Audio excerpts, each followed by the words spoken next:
सतना के ग्राम अवेर में किसान संघर्ष समिति द्वारा किसान पंचायत का आयोजन मंगलवार को किया गया, जहां मुख्य अतिथि की हैसियत से किसान संघर्ष समिति के राष्ट्रीय अध्यक्ष पूर्व विधायक डॉक्टर सुनीलम उपस्थित रहे।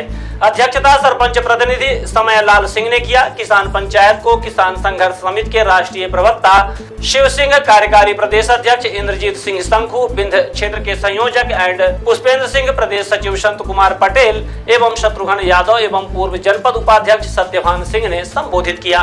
संचालन किसान संघर्ष समिति सतना के अध्यक्ष नंदलाल सिंह ने किया। किसान पंचायत को संबोधित करते हुए डॉक्टर सुनीलम ने कहा कि केंद्र सरकार ने 2014 में सांसद आदर्श ग्राम योजना शुरू की थी, लेकिन देश में सरकार अबेर सहित एक गांव भी आदर्श नहीं बना। सांसद निधि के तौर पर 5 करोड़ रुपए हर सांसद को दिया जाता है। बेरोजगारी मुक्त, नशा मुक्त, महिला हिंसा मुक्त, भेदभाव रहित आत्मनिर्भर गांव नहीं बना। सरकार की भारी विफलता को दर्शाता है। डॉक्टर सुनीलम ने कहा कि पार्टी और सरकारें बदलती हैं, मुख्यमंत्री, विधायक, सांसद बदलते हैं, लेकिन किसानों के साथ हो रहा है भेदभाव खत्म नहीं होता। सरकार किसान किसानी गांव को खत्म करना चाहती है। किसानों से अपील की है कि वे अपना मजबूत किसान संगठन बनाकर राष्ट्रीय संसाधनों में अपनी आबादी के अनुपात में बजट आवंटन हासिल करें। किसानों ने पार्टियों और सरकारों से उम्मीद करते हुए 76 वर्ष बर्बाद कर दिए हैं।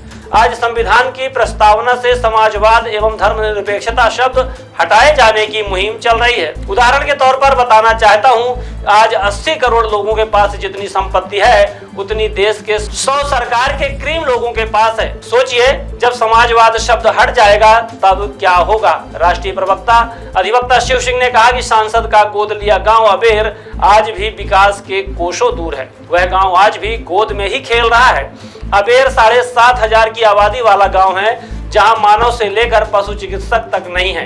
अन्य वक्ताओं में कार्यकारी प्रदेश अध्यक्ष इंद्रजीत सिंह, प्रदेश सचिव संत कुमार पटेल एवं शत्रुघ्न यादव ने एमएसपी की गारंटी का कानून बनाने, कर्जा मुक्ति, महंगाई, बेरोजगारी आदि सवालों पर सरकार को घेरने का काम किया तथा आगामी 9 जुलाई को देश भर में आयोजित ट्रेड यूनियंस की हड़ताल का बड़े स्तर पर समर्थन एवं सफल बनाने का ऐलान किया है। किसान पंचायत में प्रमुख रूप से किसान गोकुल सिंह, द्वारिका सिंह, सुरेंद्र सिंह आदि सहित सैकड़ों की संख्या में किसान साथी उपस्थित रहे। ये जो गांव है, ये यहाँ के जो वर्तमान सांसद हैं उन्होंने गोद लिया। जो हमारा अनुभव हो, जो हमारी सोच है कि गोद का ये मतलब है कि जब कोई चल फिर ना सके, छोटा बच्चा हो तो उसको आदमी गोद लेता है और धीरे धीरे जब वो चलने लगता है तो उसको खुला छोड़ देते हैं। तो आज भी सब लोगों के मुंह से हमने यही सुना कि ये गांव आज भी गोद में है। मतलब ये गांव जिस तरह से सांसद जी ने इसको गोद में लिया था, तो ये चल फिर नहीं रहा। सही तरीके से इस गांव में विकास नहीं हुए। हमारे जो साथी यहाँ अभी चर्चा कर रहे थे कि कुछ बिल्डिंगें तो बनी हैं, लेकिन वहाँ पर किसी की नियुक्ति नहीं है, कोई पदस्थापना नहीं है। चाहे वो हॉस्पिटल का मसला हो, चाहे कोई भी केंद्र हो, उसी तरह जस का तस है। और रोड बनने का सवाल है तो रोडें तो देश में बनेंगी तब तो सांसद निधि और जो सरकार की निधि है उनको खाने कमाने का पैसा मिलेगा। तो रोड तो बनती रहती हैं, लेकिन जो गोद का स्कीम सरकार ने शुरू की थी कि गोद लिया हुआ गांव एक अलग गांव दिखेगा, तो खैर हम इसको गलत मानते हैं। जो भी सरकार हो, चाहे जो भी राज्य हो या देश हो, हर गांव को, हर व्यक्ति को, हर परिवार को, हर जाति को एक समान मानना चाहिए। तो कहीं ये स्कीम सरकार को नहीं चलाना चाहिए। सबको एक भाव से देखना चाहिए। एक सूत्री विकास हर गांव में होना चाहिए। हम इसके पक्षधर नहीं हैं कि गोद लेकर के तमाशा करो, तमाम निधि खाओ, पैसा हजम करो, भ्रष्टाचार करो। हम इसके पक्ष में नहीं हैं।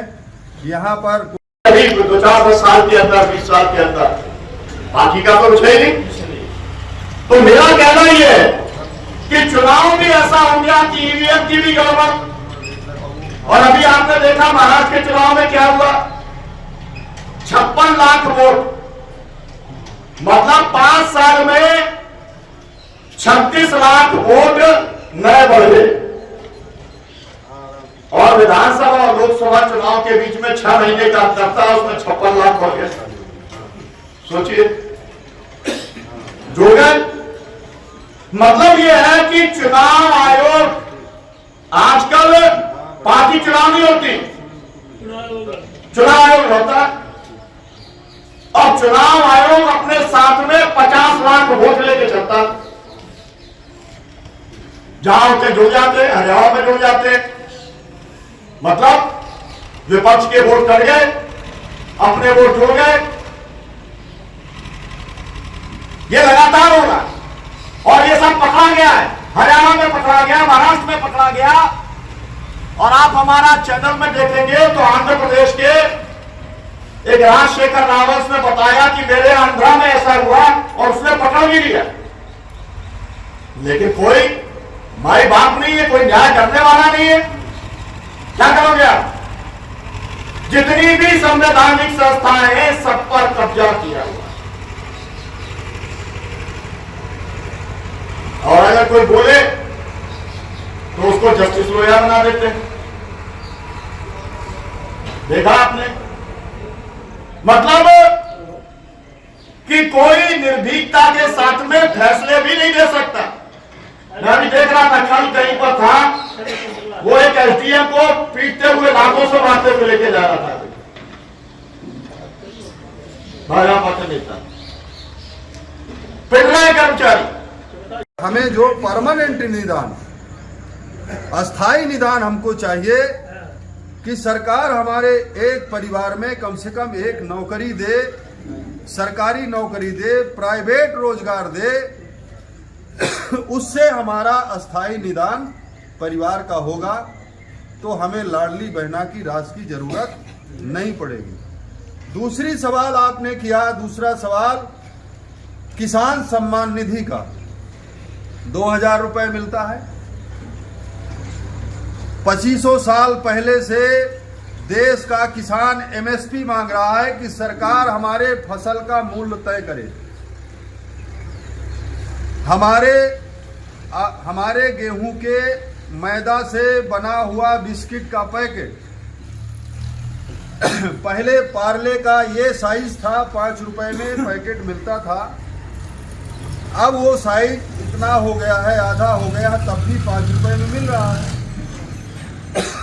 तो किसान ये मांग कर रहा है कि हमारे फसल से बनाए गए मैदे से व्यापारी बिस्किट बनाता है और उसको 5 रुपए में स्वयं वो रेट निर्धारित करके बेचता है। तो मूल्य कौन तय करता है? उद्योगपति तय किया, जो बिस्किट बनाता है, जो कंपनी बनाती है वो रेट तय करती है और उसको हम लेते हैं। किसान कह रहा है कि हमारे फसल का भी मूल्य तय करने का अधिकार किसान को होना चाहिए। यदि वो अधिकार आप किसान को नहीं देते हैं तो फिर सरकार किसान का मूल्य तय करे फसल का। यही लड़ाई 2500 साल पहले से चल रही है। इसी को लेकर के देश में आंदोलन चला, सरकार किसान बिल लाई, किसान बिल के खिलाफ आंदोलन हुआ, सरकार को झुकना पड़ा। शायद यहाँ के भी बहुत साथी उस किसान आंदोलन का हिस्सा रहे और जो नहीं पहुँच पाए उनकी भी मौन स्वीकृत थी। तब जाके इस देश का संयुक्त किसान मोर्चा इस लड़ाई को जीतने का काम किया।